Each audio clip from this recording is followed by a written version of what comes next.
The 17 ships limped through hyperspace like wounded animals fleeing a predator, and aboard the lead vessel, Saren stood on the bridge and watched the stars blur past and tried to process what she had just witnessed. They had lost 9,483 ships, 2 million. Soldiers had departed for what was supposed to be an easy conquest, and fewer than 20,000 were returning. The numbers were impossible, and yet they were real. When the battered fleet finally dropped out of hyperspace at the edge of Dominion territory, Saren was not surprised to see a welcoming committee of military vessels waiting for them. And she was not surprised when she was summoned to the Supreme Council to deliver her report in person. The council chamber was the most sacred space in the Dominion, a vast amphitheater where the 12 supreme rulers sat in judgment over all vexury matters. And Saren had never imagined she would stand here under circumstances like these. "You were the senior surviving intelligence officer," Supreme Chancellor Morven said, his ancient voice echoing through the chamber. "You will explain to this council how the greatest military force in our history was destroyed by a species that cannot even travel between stars." Saren stepped forward and activated her holographic display, and the council watched in silence as she showed them everything. She showed them the human pilots who flew burning ships into enemy vessels. Rather than eject to safety, she showed them the civilians who fought trained soldiers with farming tools and kitchen implements. She showed them the soldiers who refused to retreat even when retreat was the only logical option. She showed them the medics who treated wounded vexury prisoners with the same care they gave their own people. And she showed them the final transmission from Commander Park, which the humans had sent as the remnants of the fleet withdrew. "People of the Vexury Dominion," Park said in the recording, "we did not seek this war, and we take no pleasure in its outcome. But understand this clearly. Earth is not interested in conquest or revenge, and we have no desire to extend this conflict beyond our own system. But if anyone threatens our home again, we will not stop at defense." He paused, and when he continued, his voice carried the weight of absolute certainty. "The 17 ships we allowed to leave carry this message back to you. And we hope you will listen, because the alternative is a war that will not end until one of our species no longer exists. And I promise you that if it comes to that, it will not be humanity that falls." The recording ended, and silence filled the council chamber. "You say they allowed the ships to leave," Supreme Chancellor Morven said slowly. "You are claiming that humans permitted your escape." "Yes, Chancellor," Saren confirmed. "They had the firepower to destroy every remaining vessel, but they chose to let us go so that we could deliver their message. And I believe this was deliberate strategy rather than mercy." "Explain." "The humans understand something about war that we have forgotten," Saren said. "They understand that the purpose of war is not to destroy enemies, but to achieve objectives. And their objective was to protect their world and deter future attacks. And they achieved both by demonstrating their capabilities while showing restraint." Councilmember Thiessen leaned forward with skepticism in his eyes. "You speak of them as if they are sophisticated strategists. But everything in our intelligence suggested they were primitives engaged in constant internal conflict.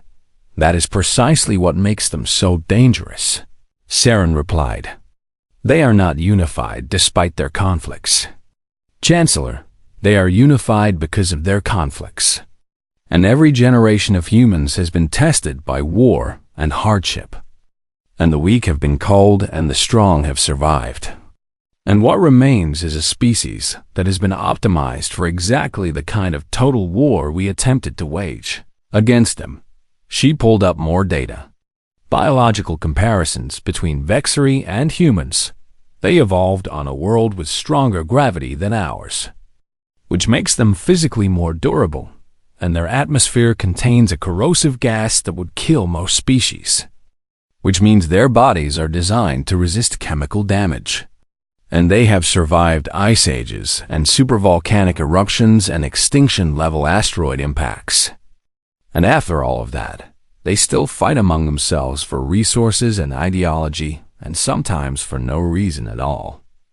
You are saying we cannot defeat them, Morven said. I am saying that defeating them would require us to commit genocide on a scale that would destroy us in the process. Saren answered. And even then, I am not certain we would succeed.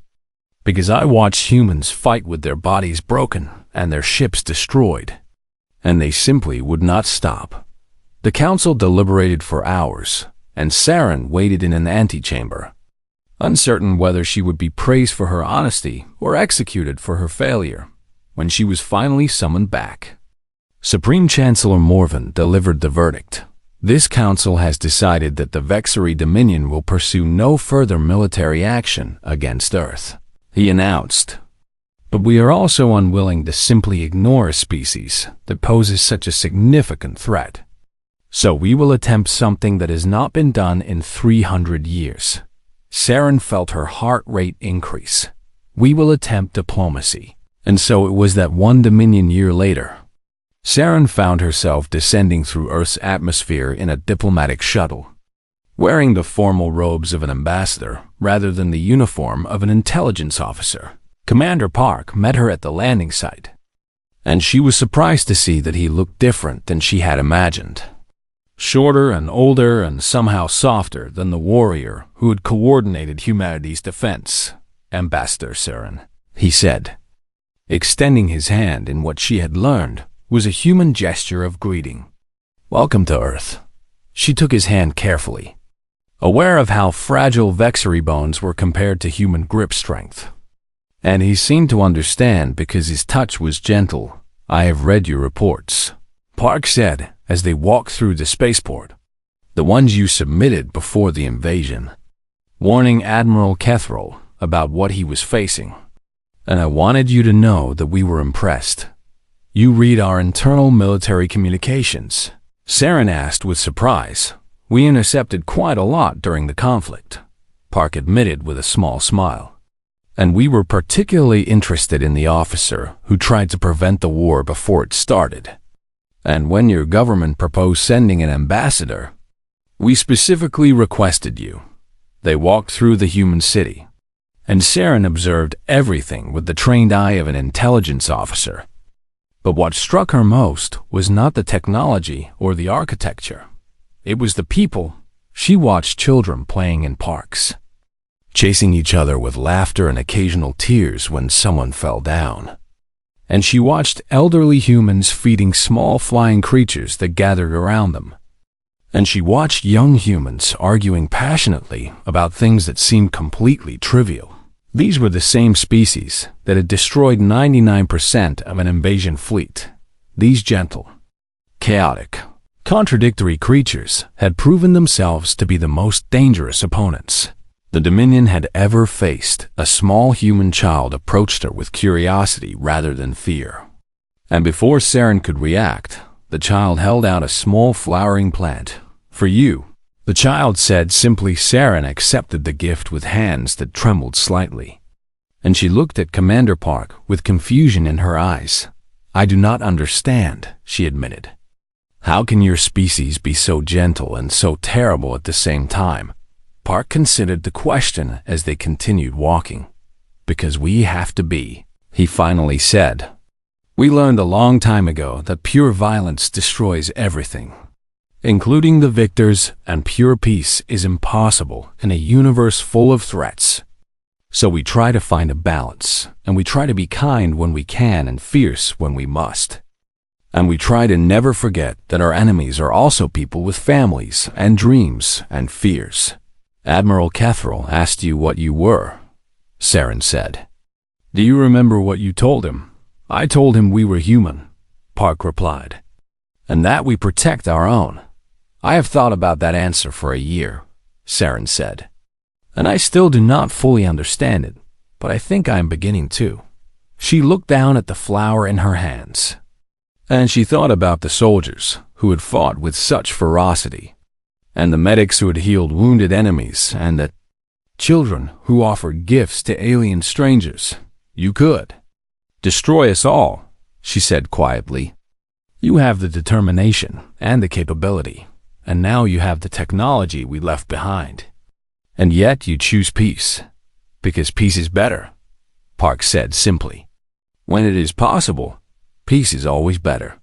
That night, Saren transmitted her first daily report to the Dominion, and she ended it with words that she would use every day for the rest of her service as ambassador. They could destroy us all, and they choose not to, and I am still trying to understand why, but I think the answer might be the most important thing I will ever learn. Outside her window, the human city glowed with light and life, and all the beautiful chaos of a species that had refused to be conquered, and somewhere in that city, children were sleeping safely because their parents and grandparents and neighbors had stood against an alien invasion with nothing but courage and spite and love.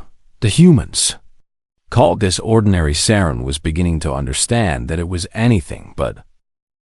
7 days had passed since the invasion began, and Admiral Kethrol no longer recognized the fleet he commanded.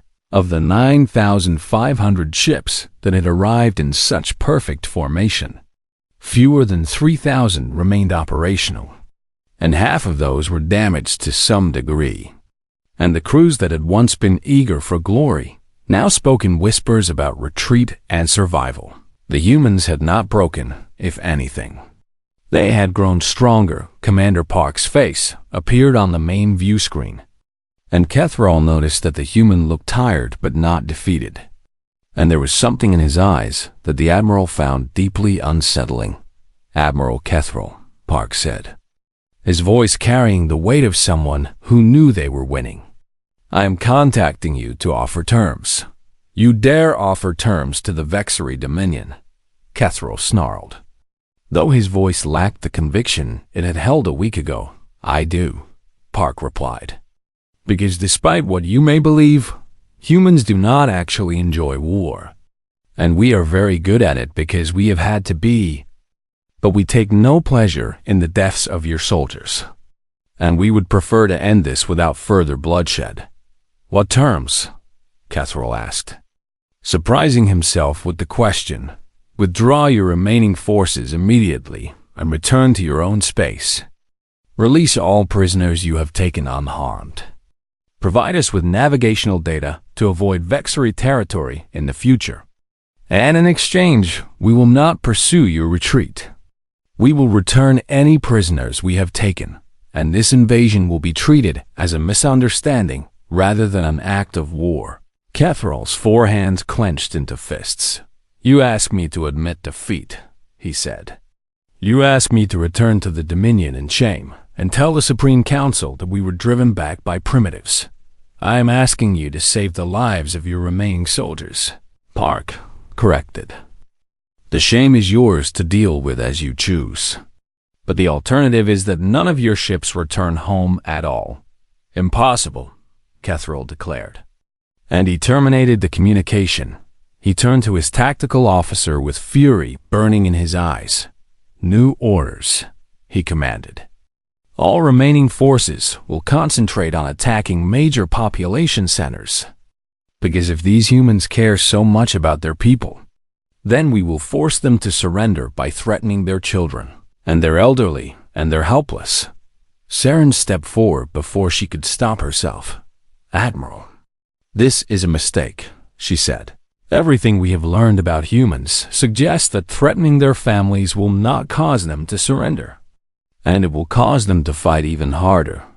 You are relieved of duty, Kethrol snapped. Security, escort this officer to the brig, as guards dragged Saren away. She shouted one final warning. You do not understand what you are about to unleash. Admiral, and humans have a word for what happens when you threaten their children. And the word is rage.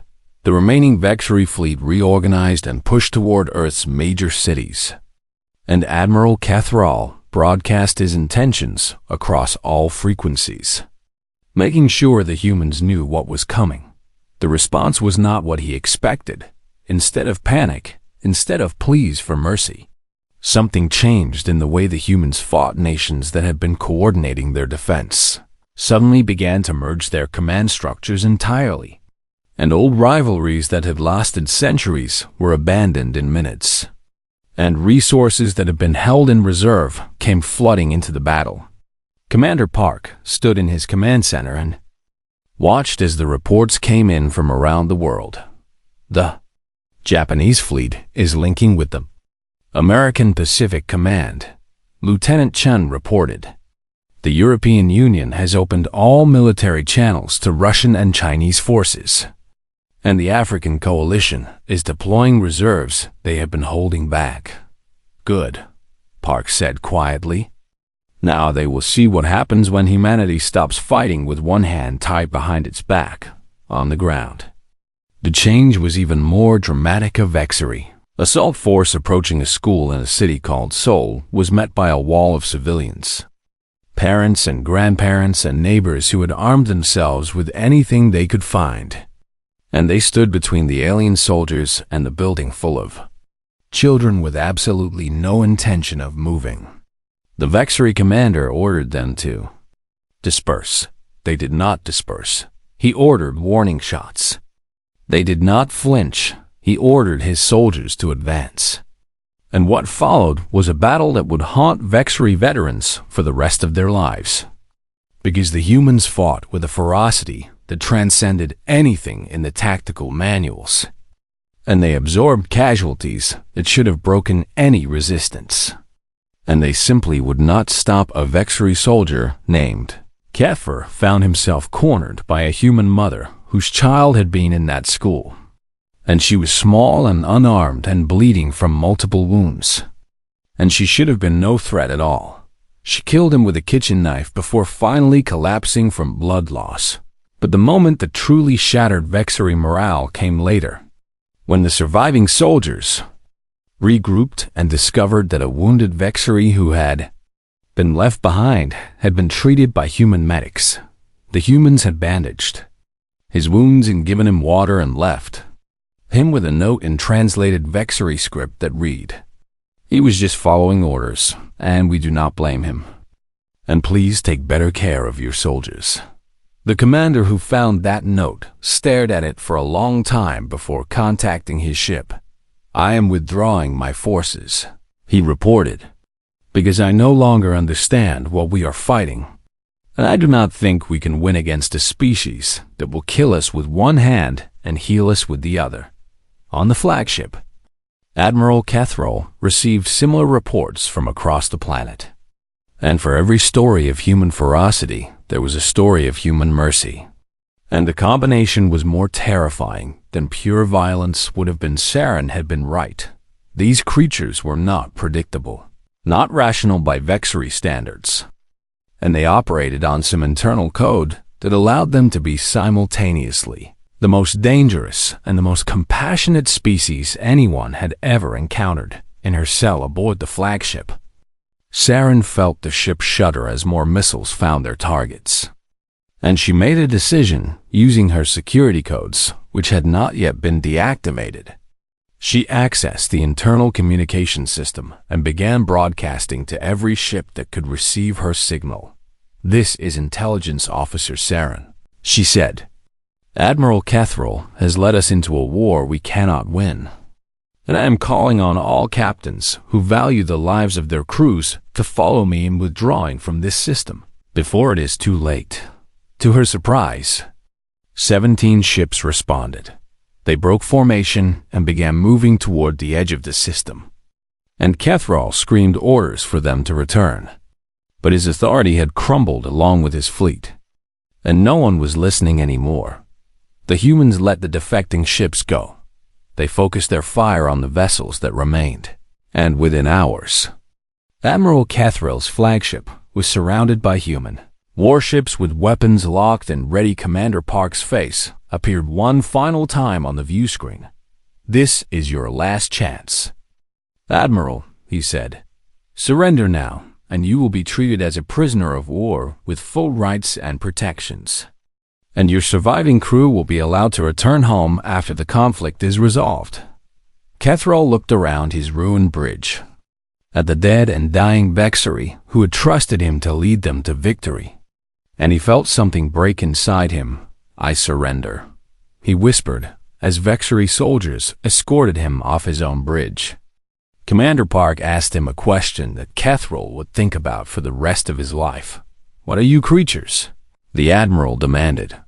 "How can you be so violent and so merciful at the same time?" Park considered the question for a moment before answering. "We are human," he said simply. "We protect our own, but we try not to be monsters while doing it. And sometimes we succeed, and sometimes we fail. But we always try." Kethral did not understand, but as he was led into captivity, he suspected that understanding humans might take longer than the rest of his natural life. Admiral Kethral stood before the assembled commanders of the remaining fleet and slammed his fist against the tactical display with enough force to crack the screen. "We have the numbers," he shouted. "We have superior technology and firepower and experience. So I want every ship, every soldier, every weapon system committed to this assault. And we will crush these humans through sheer overwhelming force." The commanders saluted and returned to their vessels. And within hours the full might of the Vexery invasion fleet descended upon Earth like a storm of metal and fire. Saren remained on the flagship, hunched over her console as she desperately tried to analyze the human species before it was too late. What she found made her blood run cold. "They are persistence predators," she whispered to herself as she scrolled through biological data. Their ancestors did not overpower prey through speed or strength, but by chasing it until it collapsed from exhaustion. And they can run for hours without stopping. And they can survive injuries that would kill most species. And they can function on minimal sleep and minimal food for extended periods. She pulled up more files. Medical data that the Dominion had collected from various sources over the years. Their bodies produce natural combat stimulants. She continued reading. Something called adrenaline that suppresses pain and increases strength and speed during moments of crisis. And another chemical called endorphins that can make them feel pleasure, even during intense physical trauma. She thought about the pilot with the burned face, smiling as he delivered his threat. They enjoy this, she realized with horror. Not all of them, perhaps, but enough of them that it changes everything on the surface of Earth. The ground invasion had begun, and it was not going according to plan. Vexery landing craft touched down in what intelligence had identified as rural, lightly defended areas, expecting easy conquest before moving on to population centers. But what they found instead was a population that refused to behave like conquered people in a region called Texas. A battalion of 500 Vexery soldiers advanced through farmland toward a small town, their weapons ready and their formation perfect. And they were ambushed by 17 farmers with hunting rifles and homemade explosives.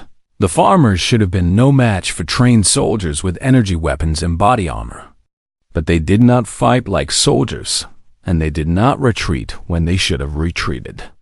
And they did not surrender when surrender was the logical choice.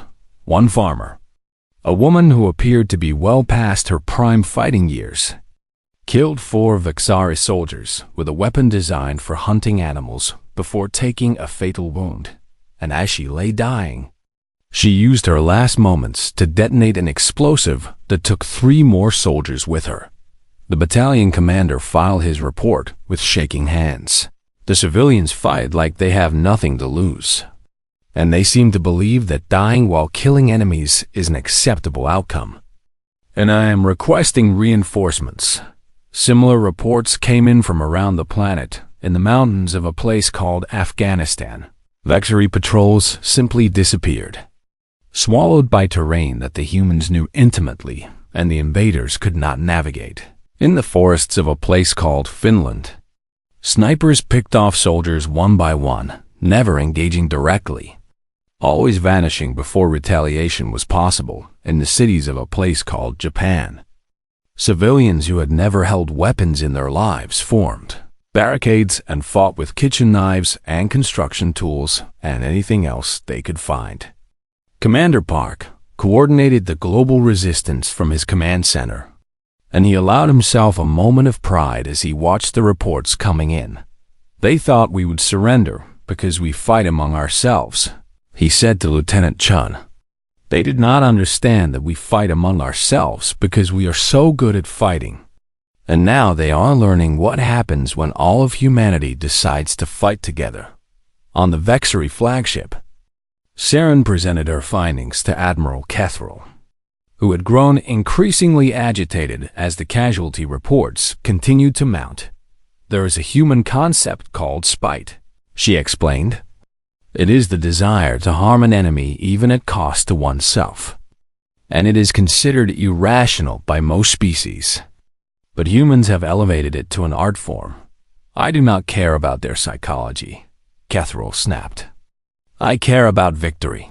Admiral, that is exactly my point, Saren pressed. We calculate warfare in terms of acceptable losses and strategic gains. But humans do not think this way, and they will accept any level of loss if it means we lose more. And they will destroy their own resources rather than let us take them. And they will fight until every last one of them is dead, if that is what it takes. Then we will kill every last one of them, Kethril declared, but even as he spoke the words, new reports were coming in that made his confidence waver. Human ships were conducting attacks that made no tactical sense, ramming Vexery vessels and destroying themselves to take out single targets, sacrificing entire squadrons to protect civilian evacuation ships, flying into the guns of capital ships just to deliver a few more missiles. A recording from a destroyed Vexery cruiser showed a human pilot whose ship was crippled and venting atmosphere, and instead of ejecting, he had pointed his failing craft directly at the cruiser's engine section. His final transmission was 2 words: worth it. The fleet had lost another 3,000 ships. Morale was collapsing. Soldiers who had conquered dozens of worlds without fear were now hesitating before engagements, because they had realized something terrible. The humans were not afraid to die, which meant they could not be intimidated, which meant the only way to defeat them was to kill every single one. And there were billions of them. Saren submitted her final analysis to the Admiral's personal console, and the summary was brief.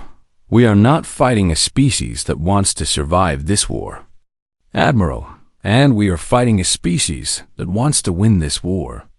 And those are not the same thing. And they have spent their entire evolutionary history at war with themselves and with their planet. And they are better at this than we will ever be. And I respectfully recommend immediate withdrawal. Kethril deleted the message without reading it. But as he stared at the tactical display showing the dwindling numbers of his once mighty fleet, he could not ignore the truth that was becoming clearer with every passing hour. They had invaded Earth expecting frightened primitives instead.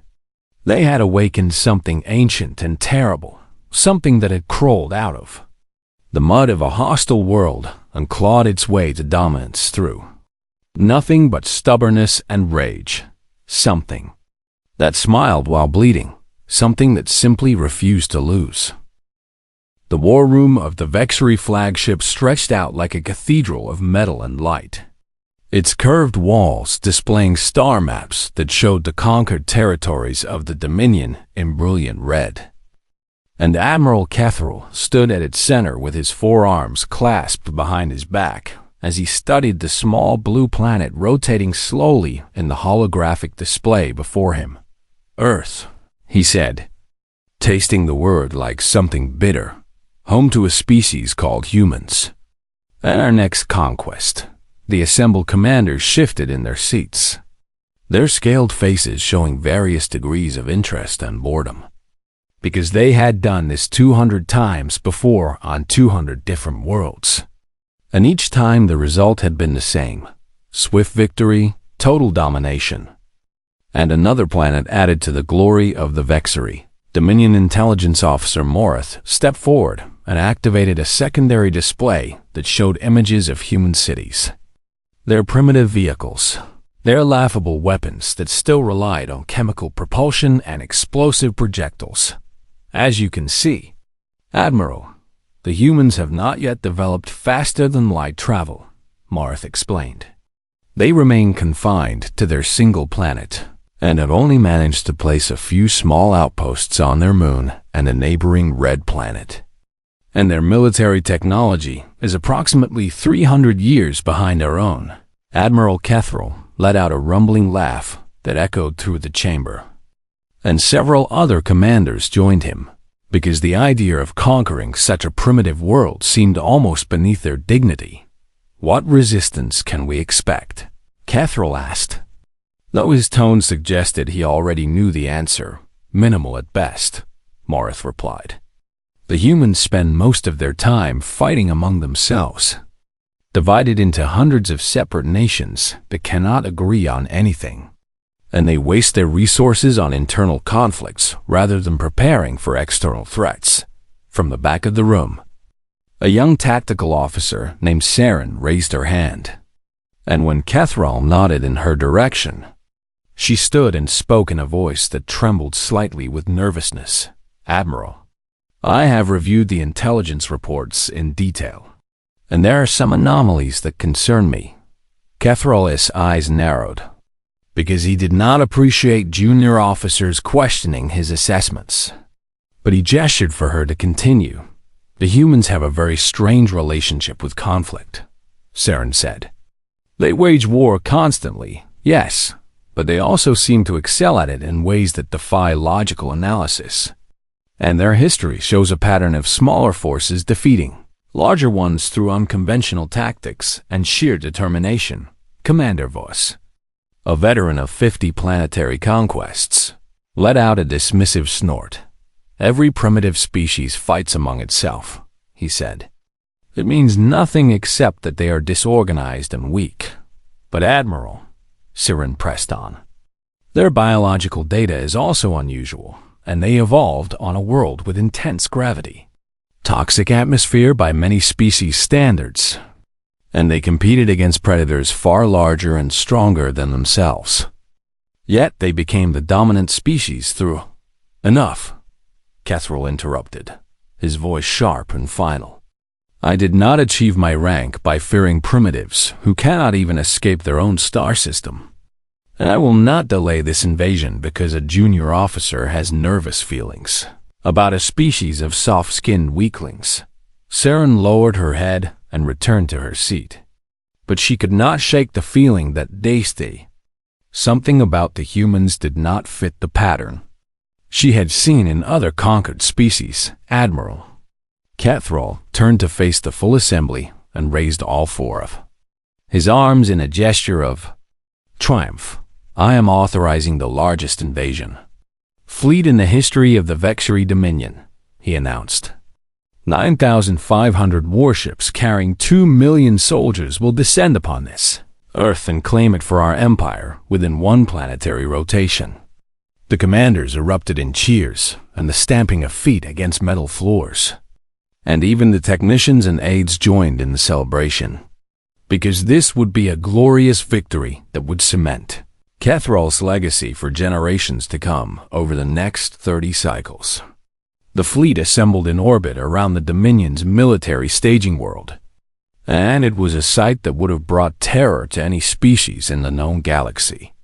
Thousands upon thousands of warships, ranging from swift interceptors to massive dreadnoughts, all bearing the crimson insignia of Vexury conquest. Saren spent those cycles in the intelligence archives, reading everything she could find about humans, and the more she read, the more her unease grew.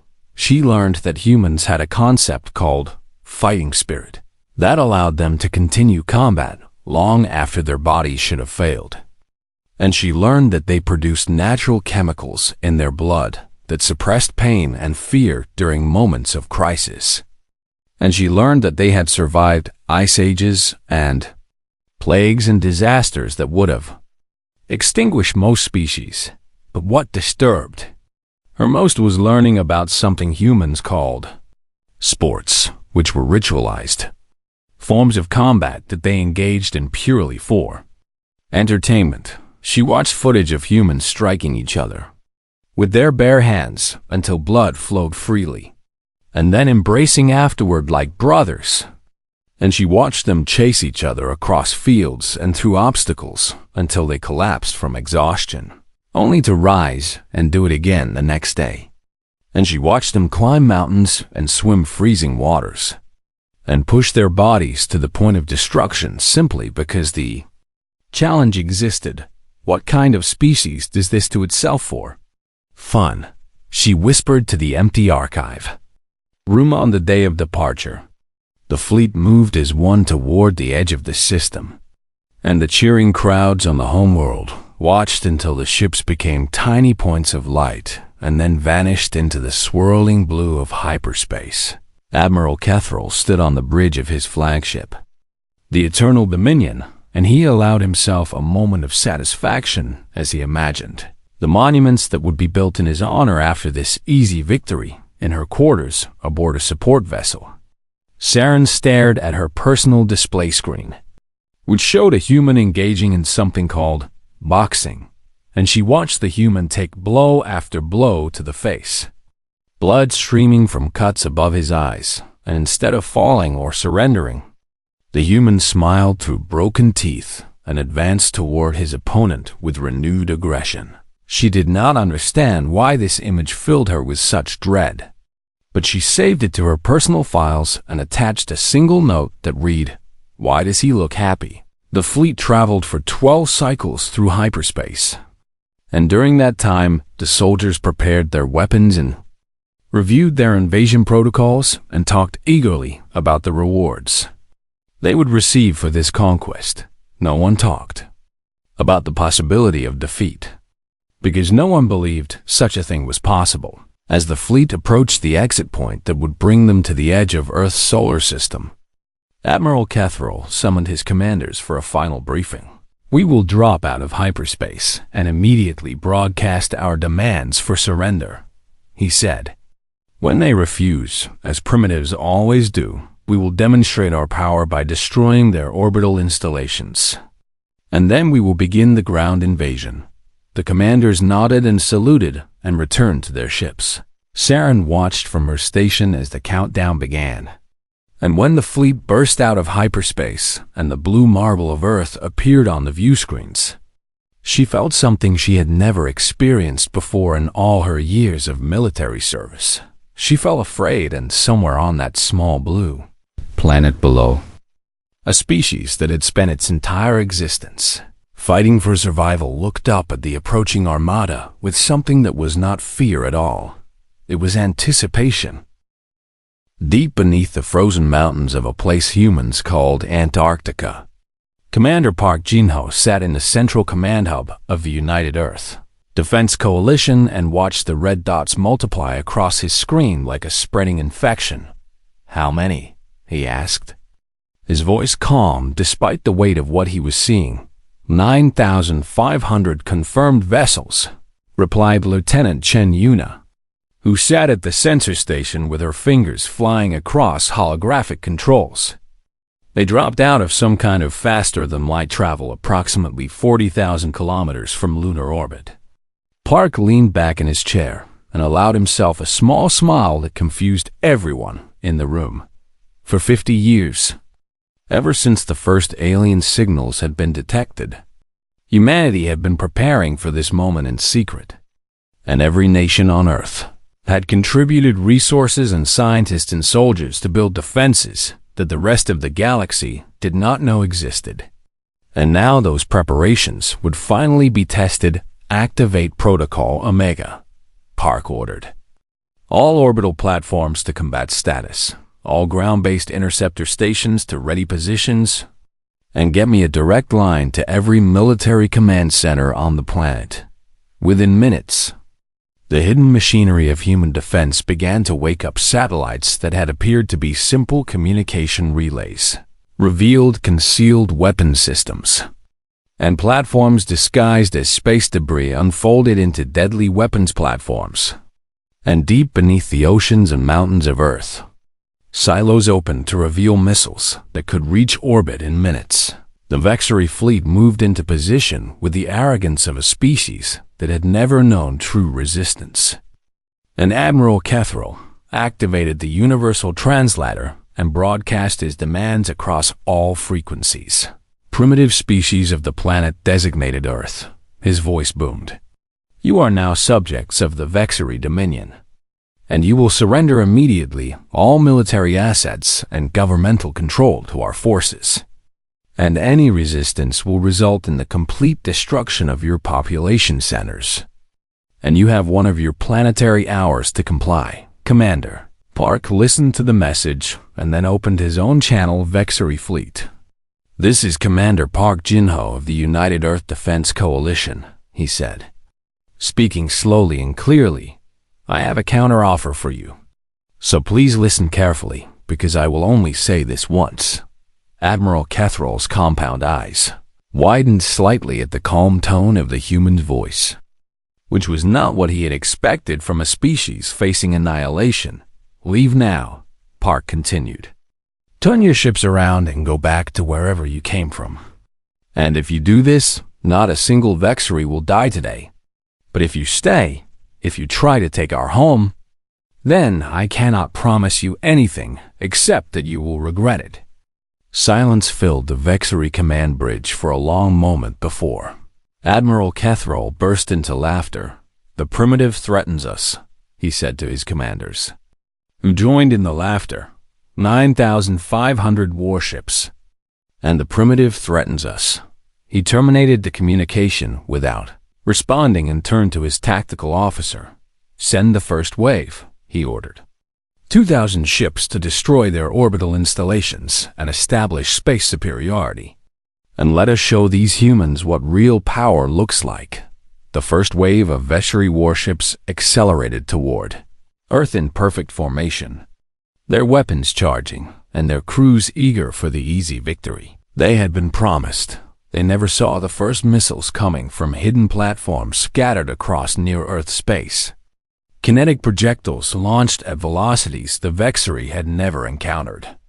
And the first 100 ships were torn apart before their sensors could even register the threat. But the real shock came when the human pilots engaged small, agile craft that the Vexery had dismissed as primitive interceptors came screaming out of Earth's atmosphere. And instead of maintaining safe distances and engaging with long-range weapons as any sensible species would do, the human pilots flew directly into the Vexery formations. They weaved between capital ships with movements that should have been impossible, firing weapons at point-blank range and sometimes ramming damaged enemy vessels when their ammunition ran out. And when their ships were destroyed, the pilots ejected into the vacuum and continued firing with handheld weapons until rescue craft could retrieve them. Commander Voss, leading the first wave from his flagship, watched in horror as a human pilot whose craft was on fire and venting atmosphere turned directly toward his bridge instead of ejecting to safety. What is he doing? Voss shouted. Why is he not retreating? The pilot's voice came through on an open channel, speaking words the translator rendered as, "See you in hell, you ugly lizard." The burning human craft struck the bridge at full speed, and Commander Voss died without ever understanding what he had just witnessed 6 hours later. The first wave had lost 400 ships while destroying only a handful of human installations. And Admiral Kethril sat in stunned silence as he reviewed the battle footage. This is not possible, he muttered. They are primitives with inferior technology. So how are they doing this? Saren stepped forward with a data tablet in her hands. Admiral, I have been analyzing their combat patterns, she said, and I believe I understand what we are facing. Then explain it to me, Kethril demanded. They are not fighting to win, Saren said. They are fighting to hurt us, and they do not seem to calculate acceptable losses the way we do. And they treat death not as something to be avoided, but as a price they are willing to pay, if it means taking enemies with them. Before Kethril could respond, a communication alert sounded, and the face of a human appeared on the main view screen. He was young, with burns on one side of his face and blood crusted around a wound on his forehead. And he wore the flight suit of one of the interceptor pilots. And he was smiling. "This is Captain Lee Minjin of the Earth Defense Force," the human said. "I understand you captured some of our pilots, and I wanted to pass along a message from Commander Park." "What message?" Catherall growled. "He says you should have taken the deal," Captain Lee replied, and his smile widened into something that showed too many teeth. "He also says that we were playing nice before because we wanted to give you a chance to leave. But now you have killed our people, and we are not playing nice anymore." "You threaten me again," Catherall shouted. "You have lost dozens of pilots, and we have 9,000 ships remaining." "True," Captain Lee agreed. "But here's the thing about humans that you should probably understand before you make any more decisions." He leaned closer to the camera, and his burned face filled the screen. "When you hurt us, we do not get scared," he said. "We get angry. And you really do not want to see what humans do when they are angry." The transmission ended, and Admiral Catherall sat in silence, staring at the blank screen. For the first time since he had assumed command of the invasion fleet, he felt something cold moving through his blood. And it took him several moments to recognize the sensation, because it had been so long since he had experienced it. It was doubt. And somewhere in the void between the fleet and Earth, more human ships were launching. And their pilots were not afraid, and they were not running. And they were very definitely angry.